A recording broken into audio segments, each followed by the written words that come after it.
बिस्मिल्लाहिर्रहमानिर्रहीम, अस्सलाम वालेकुम। दिस इज़ मी अशफाक इसहाक सत्ती। और एक चीज़ जिसके ऊपर हम सब बात करना चाह रहे थे, and we all were thinking कि आखिर क्या वजह है कि खान साहब जल्दी में, खान साहब चाहते हैं कि किसी तरीके से इलेक्शंस हो जाएं, खान साहब चाहते हैं किसी तरीके से वो ताकत के ऐवानों में दोबारा वापस आ जाएं। क्या वजह है आखिर इसकी? क्या आखिर ऐसी परेशानी है?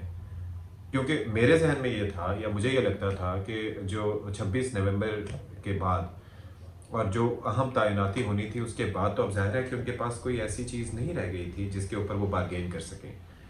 क्योंकि चलो उस वक्त ये सोचा जा सकता था कि वो अपनी मर्ज़ी का आर्मी चीफ लाना चाह रहे हैं और उसकी वजह से उनकी जानिब से ये मुतालबात किए जा रहे हैं, या उसकी वजह से उनके लिए जल्दी है। लेकिन अब तो ऐसा कुछ नहीं रह गया। फिर आखिर ऐसा क्या हो सकता है? क्या ऐसी वजूहात हैं पस पर्दा जिनकी वजह से खान साहब जल्दी में हैं? तो अब लगता है कि हमें हालिया दिनों में जो सियासी माहौल में हम देख रहे हैं कि एक तो गर्मा गर्मी रही और एक थोड़ा सा हलचल भी रही, और जो पेशरफ्त सामने आई है उससे यह अंदाज़ा हो रहा है कि खान साहब किसी परेशानी का शिकार है। अब वो परेशानी किस नौइयत की है, उसकी एक झलक हमने आज देखी कि जो तोशा खाना रेफरेंस भेजा गया था इमरान खान साहब के खिलाफ इलेक्शन कमीशन की जानिब से, तो उस पर इस्लामाबाद की एक मकामी अदालत ने इमरान खान को 9 जनवरी को ज़ाती हैसियत में तलब कर लिया और उस पर ट्रायल शुरू करने की बात कर दी है।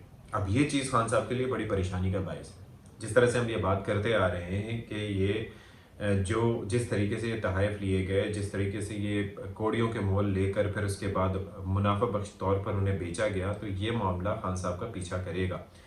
और भले उनके जो हिमायती हैं अब वो ये बात कहते रहे कि जी ये तो घड़ियाँ क्या वैल्यू रखती हैं, और खान साहब तो चाहते तो वो कि ये कर लेते, खान साहब चाहते तो जमाइमा की जायदाद ले लेते और बरतानवी कानून के तहत आधी आधी जायदाद पे उनका हक था, लेकिन खान साहब ने ये नहीं लिया, खुददारी से रहे। भाई वो सारी बातें अपनी जगह हैं, लेकिन इस वक्त बात ये हो रही है कि हाई मॉरल ग्राउंड था खान साहब के पास।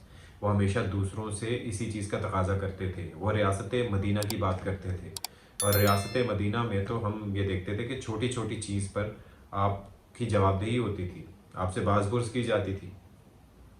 तो ये डबल स्टैंडर्ड्स नहीं हो सकते कि आप किसी और के लिए किसी और चीज़ की तवक्को करें। अब एक जानिब खान साहब की जानिब से ये नैरेटिव भी लिया जा रहा है कि भाई वो जरदारी ने गाड़ी ले ली, नवाज शरीफ ने गाड़ी ले ली। भाई अगर उन्होंने गाड़ियाँ ली हैं तो वो भी गलत था, लेकिन आप तो उनको चोर डाकू कहते थे ना। उनका गलत हो जाना आपको सही साबित नहीं करता कि अगर उन्होंने ये गलत किया था। और जाहिर है एक चीज़ दूसरी ये भी है कि रिटेन करना इज समथिंग एल्स। यानी कि कोई चीज़ ली आपने, उसकी वैल्यू की जो भी एस्टिमेट लगाया उसका इतना परसेंट दिया, उसके बाद वो चीज़ आपने रख ली। उसूलन तो ये भी नहीं होना चाहिए भाई, जो भी सरबराहान मुमलिकत किसी दूसरे सरबराह को देते हैं तोहफा, उसके बाद उसूलन वो चीज़ रियासत पाकिस्तान की होनी चाहिए, हुकूमत के पास जानी चाहिए, ख़जाने में जानी चाहिए, ना कि किसी शख्सियत के पास जानी चाहिए। क्योंकि अगर खान साहब वज़ीर आज़म ना होते, या एज ए क्रिकेटर तो उन्हें तोहफा नहीं मिला था, या एज ए सेलिब्रिटी तो उनको तोहफे नहीं दिए गए थे। ये तोहफे इसलिए दिए गए थे क्योंकि वो वज़ीर आज़म थे पाकिस्तान के, और उनको इस तरीके से बेच देना कि अब बार बार, मतलब it is really embarrassing now. तो एक तो जनाब परेशानी ये है तोशाखाना रेफरेंस वाली, जिसमें इलेक्शन कमीशन की जानिब से रेफरेंस भेजा गया था। अब उस रेफरेंस पे जनाब ये एक मकामी अदालत ने समाअत शुरू कर दी है। तो उसी वजह से खान साहब ये कहते हैं कि जी इलेक्शन कमीशन ठीक नहीं है, उसने मुझे नाअहल करवाने की ठान ली है। फिर दूसरे मामलात भी मौजूद हैं जी। दूसरे मामलात क्या हैं? वो फरा गोगी का नाम सामने आता है, वो एहसन जमील गुज्जर साहब का नाम सामने आता है, फिर वो डायमंड रिंग का भी तस्करा सामने आता है, फिर कुछ ऑडियो लीक्स भी इस तरह की सामने आई जिससे ये इंप्रेशन जाता है कि पंजाब में बड़ी करप्शन हुई, बड़े पैमाने पर करप्शन हुई। और उस करप्शन के हवाले से उस्मान बुज़दार साहब, ज़ाहिर है कि जितने मौसर वज़ीर आला थे ये सभी जानते हैं, और ज़ाहिर है कि उनके हवाले से भी नाम लिया जाता है। तो अगर किसी ऐसी छोटी शख्सियत को इन्वेस्टिगेट करते हुए पकड़ा जाएगा तो वो तो फर बोलेगी कि किसके एमा पर उनकी जानिब से ये काम किए गए। लेकिन कहा यह जाता है कि वहाँ पर बड़े पैमाने पर करप्शन की गई, ज़मीनों के मामलात हों या दूसरे मामलात हों, तो उसके अंदर बड़ा, मतलब दोनों हाथों से लूटा गया। तो उसका भी खुरा जाके निकल सकता है खान साहब की तरफ, अगर इल्ज़ाम लगाने को आएँ, या फिर उनके अतराफ़ जो लोग हैं। खान साहब को चलें आप इससे बरी ज़िम्मा करार दे सकते हैं, लेकिन उनके अतराफ़ जो लोग हैं उनका नाम इसमें लिया जा सकता है कि जो खान साहब के इन्फ्लुएंस का फ़ायदा उठाते थे।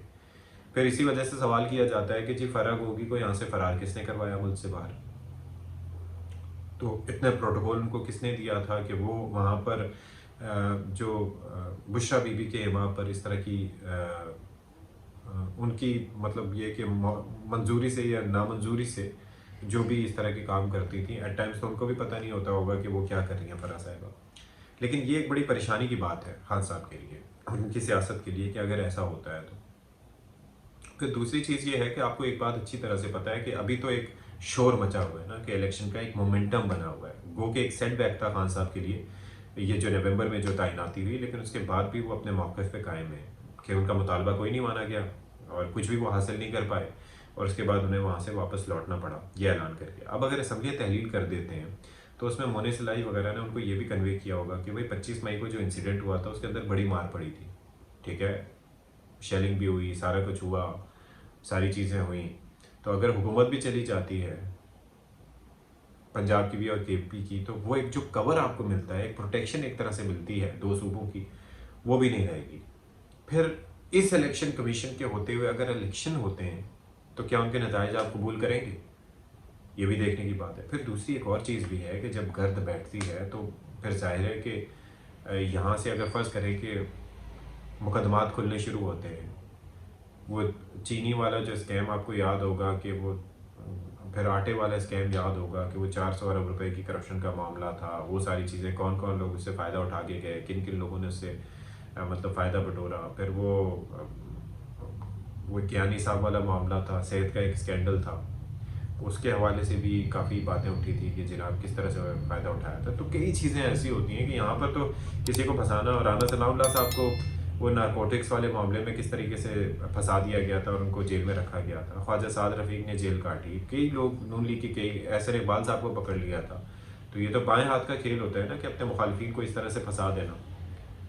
تو جب یہ گرد بیٹھتی جائے گی تو پھر اس کے بعد یہ مقدمات بھی کھل سکتے ہیں. اور پھر جس طریقے سے پلاننگ تو نظر نہیں آ رہی نون لیگ کی وہ اتنی جلدی ہار مان جائیں گے، کیونکہ اگر وہ ابھی ہار مان کے چلے جاتے ہیں تو یہ تو سیاسی خودکشی ہوئی ان کی. سیاسی خودکشی کا مطلب آپ سمجھتے ہیں نا کہ ابھی لوگ پریشان ہیں، لوگ تنگ ہیں، لوگ پٹ رہے ہیں، ان کے پاس کھانے کو پیسے نہیں ہیں.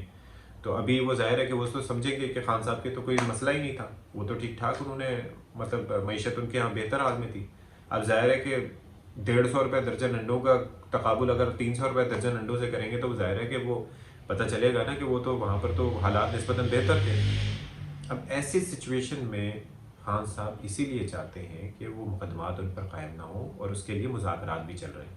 اب مذاکرات میں یہ باتیں بھی کی گئی، صدر عارف الوی سے وفاقی وزراء کی ملاقات ہوئی، اس میں پھر یہ بات بھی کی گئی کہ جناب یہ جو مقدمات ہیں یہ نہ کھولے جائیں. اس پر وزراء نے کہا کہ جی جو چل رہے ہیں تو ان پہ تو ٹرائل قانون کے مطابق ہوگا، ان پہ کیسے ریلیف دے سکتے ہیں. بہرحال یہ بات کی گئی. پھر دوسرا ان کو ایک آپشن دیا گیا کہ ایک تو آپ نیشنل اسمبلی میں واپس آئیں، پہلی شرط. پھر دوسرا یہ جو اسمبلیاں تحلیل کرنے کی بات ہے اس سے پیچھے ہٹ جائیں، تو پھر اس بارے میں کچھ سوچا جا سکتا ہے.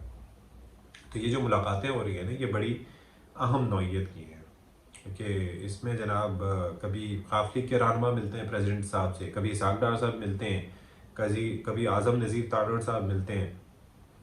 تو یہ جو ملاقاتیں ہیں نا تو یہ اسی وجہ سے ہو رہی ہیں کہ کچھ نہ کچھ سلوشن ایسا نکل آئے جو کہ بینیفٹ کر سکے خان صاحب کو. اور ظاہر ہے کہ دوسرے بھی اپنے سوچیں گے کہ کسی طریقے سے اسمبلیاں بچ جائیں اور یہ جو پولیٹیکل ڈرامہ ہے اس سے تھوڑا سا نکل سکیں اور معیشت پر فوکس کر سکیں. ورنہ تو اس اینڈ پہ تو ہم نے دیکھا کہ نری بدنامی آئی ہے نون لیگ کے سر پہ. پیپلز پارٹی کی جہاں تک بات ہے کہ وہ تو جناب سائڈ پہ بلاول صاحب اپنے دورے کر رہے ہیں، اپنی گولڈ ول بنا رہے ہیں، اپنے کانٹیکٹس بنا رہے ہیں بڑے زبردست طریقے سے. تو وہ ان کی پالیسی سے ڈسٹنٹ نظر آتی ہے. آپ مجھے دیکھیں نا کہ کوئی ایک شاذ و نادر ہی ایسا ہوتا ہوگا کہ کوئی نام لے کے کہتا ہوگا جی پیپلز پارٹی کی پالیسی.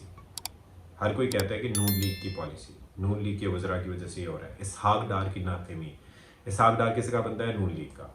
مفتاح اسماعیل کی ناکامی، مفتاح اسماعیل صاحب کس کے بندے تھے؟ نون لیگ کے.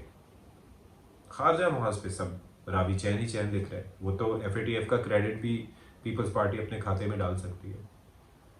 تو لیٹس سی کہ آگے کیا سچویشن بنتی ہے. I will keep you posted. Stay tuned.